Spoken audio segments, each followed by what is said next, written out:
Assalamualaikum warahmatullahi wabarakatuh. Alhamdulillah, di luar dugaan saya bisa bersilaturahim dengan bapak-bapak sekalian. Kalau tidak salah, tidak tahu 10 tahun yang lalu saya pernah bicara di depan gedung ini. Loh, ini kan tempat saya dulu masih kecil ya, masih kecil. Itu berbicara dalam forum itu. Kira-kira begitu. Saya tutup poin saja, Pak. Saya menggunakan momentum ini untuk berbicara tentang mewaspadai bangkitnya PKI dalam perspektif mempertahankan Pancasila dan NKRI. Saya tidak melangkah kemana-mana, Pak. Soalnya apa? Sampai saat ini, kalau kita bicara PKI, anak-anak muda itu banyak tidak percaya. Dianggap kita itu dongeng, gitu loh. Dongengi wong biyen nak pancetai PKI tahun 95 loh, coba. Itu anak-anak kita, Pak. Ya anaknya tokoh, anaknya kiai, coba. Ini fakta di lapangan. Nah, saya mencoba untuk menunjukkan secara faktual itu apa yang dilakukan oleh anak keturunan PKI. Baru-baru ini ya sekitar 1 bulan yang lalu lah, saya itu diundang oleh mantan anggota Komnas HAM Nur Khairon. Nur Khairon ini pernah memfasilitasi pertemuan orang-orang PKI di Madiun. Saya datang. Maksud saya pertemuan itu mau saya bubarkan. Tahu-tahu kok ada anggota Komnas HAM yang memimpin acara itu. Tidak jadi. Tapi saya permisi Pak. Mas, saya boleh masuk? Silakan Pak. Nah, itu saya masuk dalam pertemuan orang-orang PKI itu. Dalam pertemuan itu ada salah satu pecatan Angkatan Laut. Dia menyampaikan, saya sudah mendapatkan kompensasi, Pak. Walaupun jumlahnya tidak banyak. Dari mana Anda dapat itu? Saya mendapatkan dari LPSK. Dari LPSK. Pemikiran saya, kalau kompensasi itu diberikan kepada orang-orang PKI, pada gilirannya dia menuntut rehabilitasi, pemulihan nama baik. Berarti dia tidak salah, kita yang salah gitu. Ini logikanya, urut-urutannya. PKI tidak pernah menyerah, Pak. Saya mendeteksi kegiatan PKI ini sudah lama sekali. Ditempuh jalur hukum, Pak. Dia menempuh jalur hukum tahun 2004. Ketika Megawati sebagai presiden, dia menugaskan Ifdal Kasim. Ifdal Kasim diminta untuk menyusun draft undang-undang KKR. KKR itu singkatan Komisi Kebenaran dan Rekonsiliasi. Loh coba. Rekonsiliasi maksudnya rekonsiliasi dengan PKI. Rangkul-rangkulan dengan PKI maksudnya PKI kena iso dijak bareng bangun negara itu. Ternyata itu didok sebagai undang-undang era Megawati. Tapi ada beberapa poin yang belum terselesaikan, komisioner belum ada. Kekuasaan ke tangan SBY. SBY inilah ditugasi untuk melengkapi undang-undang KKR yang belum ada tim ini, tim advokasi ini. Itu. Tiba-tiba begini, Pak. Presiden SBY ini, maaf, memang ini faktanya begitu, ya. Meminta Albert Hasibuan, One Team Press. Albert Hasibuan waktu itu ketua Dewan Pertimbangan Presiden untuk menemui saya. sampaikan bahwa saya diperintah oleh Presiden untuk menemui Bapak menyampaikan rencana kalau Presiden mau minta maaf.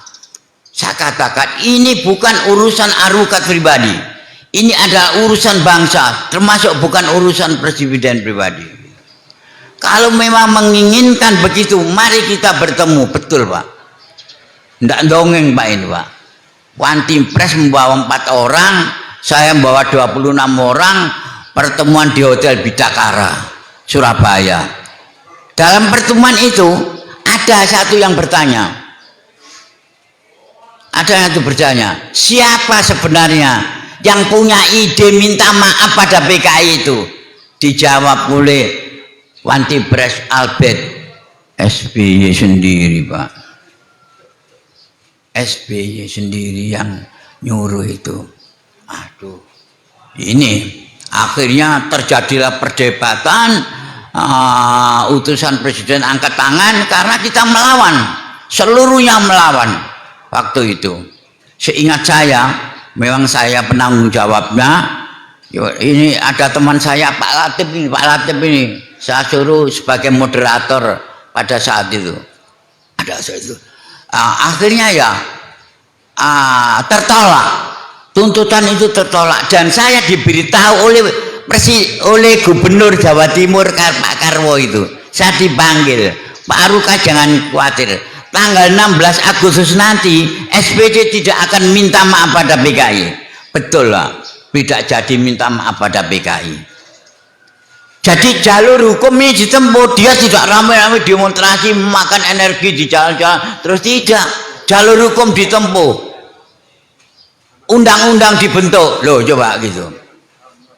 Tapi PKI itu tidak pernah menyerah Pak. Bagaimana tidak menyerah? Dia berusaha lagi era ini, era siapa? Era Presiden sekarang ini gitu. Ternyata DPR itu ngundang saya menyampaikan rencana untuk menyusun kembali undang-undang KKR jilid 2 loh ya. Tujuannya apa? Untuk memberikan tempat bagi PKI untuk hidup kembali.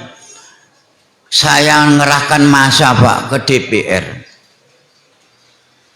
Kami menolak. Sedangkan itu mau dibicarakan sudah masuk dalam prolegnas 13. Kami melawan. Jangan sampai DPR melakukan pembahasan tentang undang-undang KKR jilid 2. Alhamdulillah Fadli John tidak melanjutkan pembicaraan itu. Ini upaya PKI yang terus berjalan. Berikutnya apa?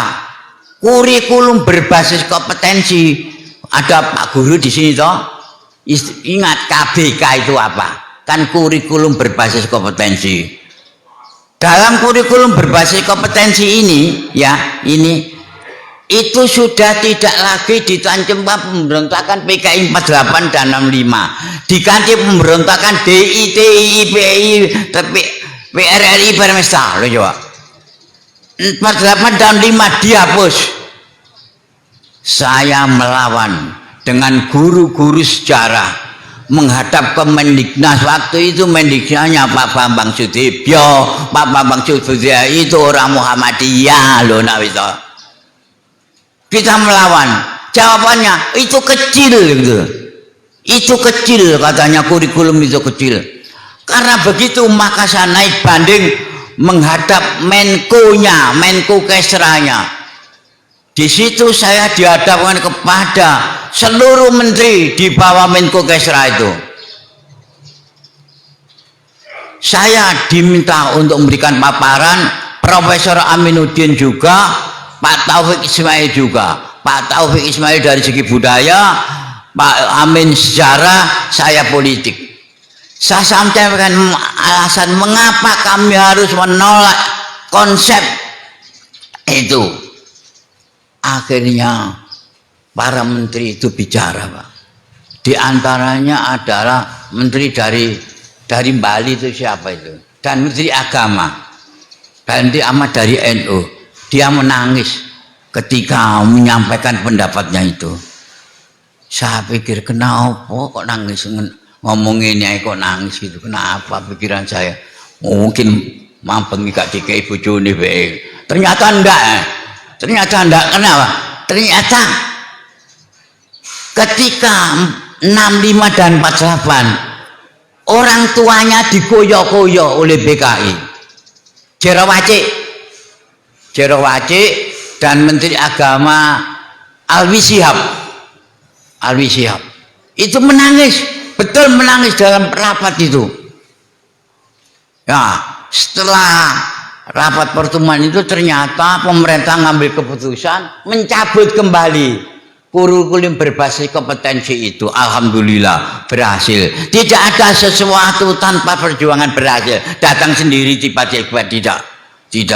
Dan itu harus menggunakan strategi. Tidak kemudian kowar-kowar di jalan. Oh, saya pernah ditelepon oleh seorang jenderal dari Kalimantan Tengah. Kok sampai nih isone cerik-cerik tok nak tengah jalan. Mbok menempuh cara lain. Itu kalau tidak salah Brigjen Rahmat namanya. Ini adalah langkah yang ketiga. Langkah keberapa tadi? Ada langkah yang strategis yang dilakukan oleh PKI dan sekarang masih berjalan dan dilaksanakan. Apa? SKKPH, surat keterangan korban pelanggaran HAM. Gitu. Surat keterangan korban pelanggaran SKKPH itu. SKKPH ini yang mengeluarkan Komnas HAM yang mengeluarkan itu. Bagi orang PKI yang bisa menunjukkan dia dulu adalah korban, diberi surat ini SKKPH. Kalau orang SPG atau keluarganya mendapat SKKPH, maka dia akan dapat kompensasi. Lu coba bejo untung, Bapak pernah mendengar toh bejo untung enggak? Ya, bejo untung ketua YPKP 65, Yayasan Penelitian Korban Peristiwa 65. Dia memberikan pengakuan pihak korban dari mereka yang mendaftar ke mereka banyaknya 5 juta. Versi dia, versi bejo untung. Kami datangkan dari Jawa Timur beberapa bus berkali-kali, diterima oleh Taufan Damanik. Taufan Damanik ngaku, aku biar narik HMI kok mas dari itu. Siang mau seperti itu. Nanti setelah keempat pertemuan itu, nanti saya ke Jawa Timur dan saya mampir ke Gesola. Ternyata belum sampai ke Jawa Timur, Gesola dipundut. Ya dipundut. Ya kita tidak bisa berbuat apa-apa. Tapi beliau telepon Damanik, Pak Harukat, kalau Bapak tidak mau menerima SKKPH, maju ke pengadilan. Loh coba. Saya buat surat ke tokoh-tokoh itu.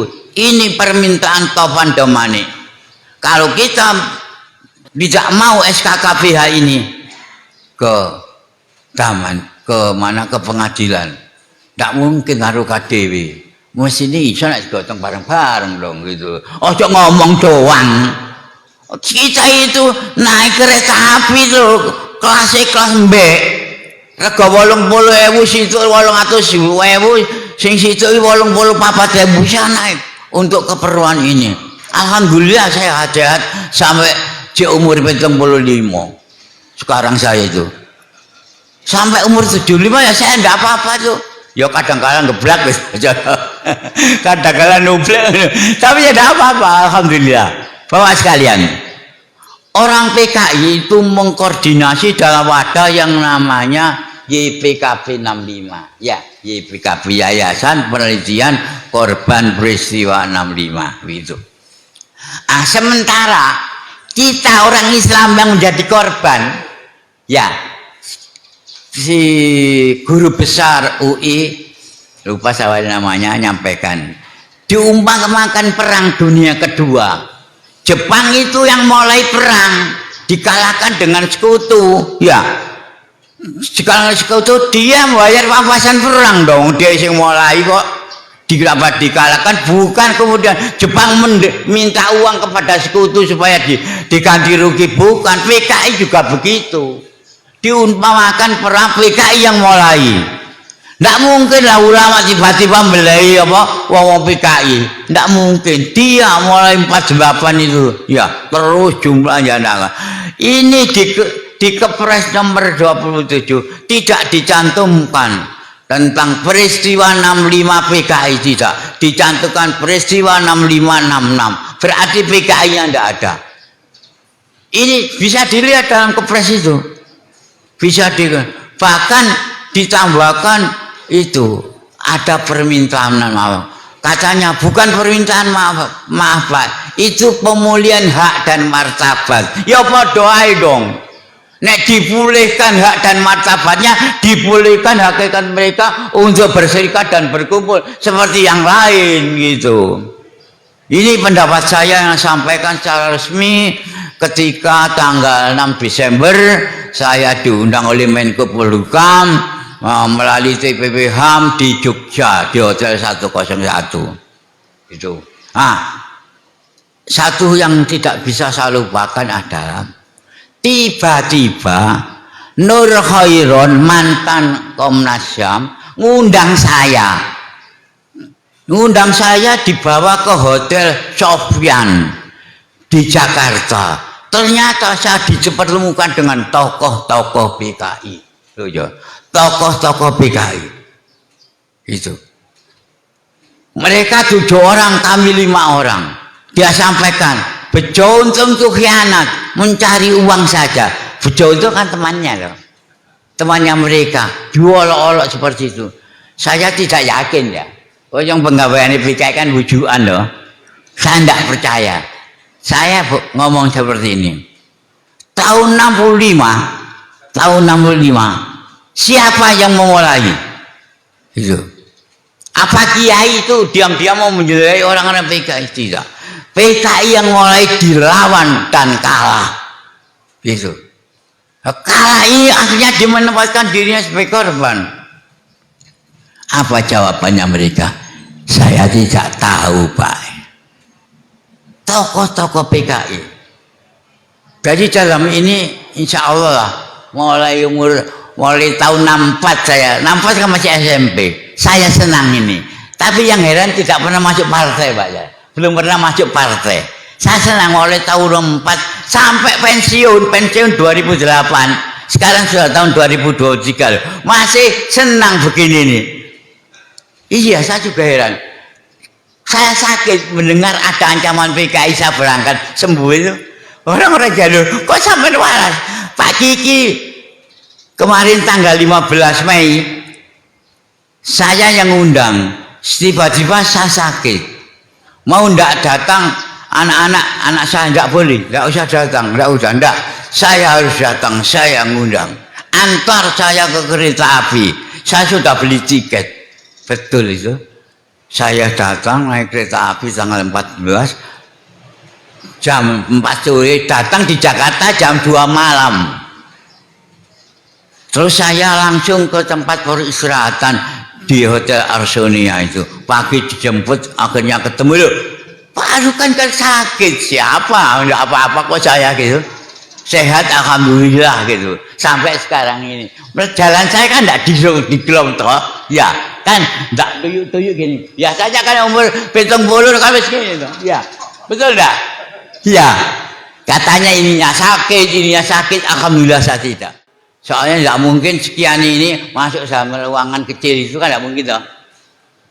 Ya itu. Monggo, saya akan terima kasih, maaf kalau ada kesilapan saya, kesalahan saya ya. Saya mohon maaf yang sebesar-besarnya. Wassalamualaikum warahmatullahi wabarakatuh.